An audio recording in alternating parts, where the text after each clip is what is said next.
Sandie, how the issue of gender could be central in talking about networks and the net?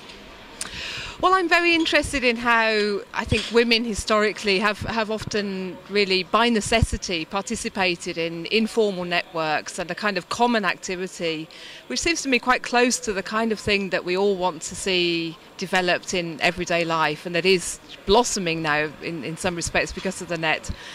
And it seems to me that the whole question of women's work and women's everyday experience is quite neglected in this field. So I thought it would be quite interesting just to introduce the notion that there is this potential kind of wealth of historical and theoretical and lived everyday experience to draw on. Because women have been the precarious workers, the part-time workers, as we know by the use of the phrase the feminisation of labour. You know, that's not said for no reason, and it's the long-standing, possibly the kind of eternal experience of women to be in this situation that's now beginning to affect all workers globally. And it seems to me the experience of women, how they've lived that, how they've to some extent even resisted it, and how they found informal networks to get around it, must surely be a rich source of material on which we can draw for a broader notion of the commons. So, in a way, you're saying that women, or like the word woman, is a kind of a synonym with net, the word net, in a way.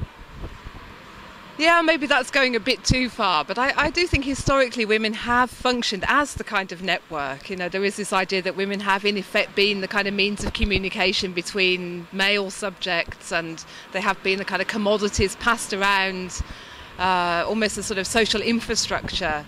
So of course, you know, to my mind there is this kind of real instructive parallel between women's experience and what happens more generally when networks and commodities begin to enter potentially a different set of relations with each other.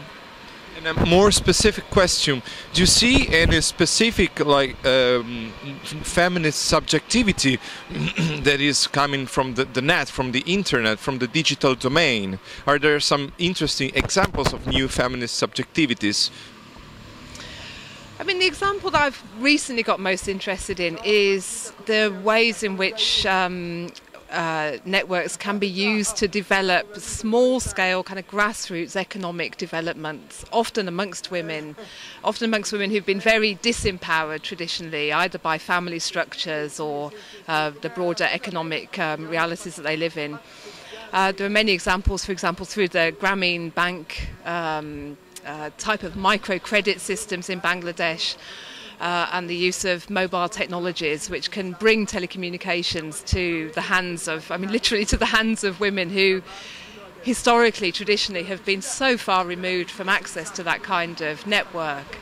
So I do think there are some very down-to-earth, practical developments which have occurred recently through new technologies which do put women in a very different situation and do really change their relations with, you know, their own communities, but also the broader kind of global community as well.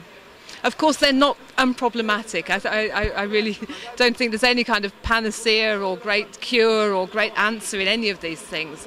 You know, as soon as you participate in a small-scale network or a self-organising network in a community, that can easily be taken over, can become part of some big hierarchy. You know, there's no guarantee that these things stay kind of productive in the sense we would want to say that they would be productive. But still, it seems to me there are opportunities to extend the kind of decentralised, distributed systems of the net into everyday life, which can begin to flourish without the intervention of either the state or kind of corporate power.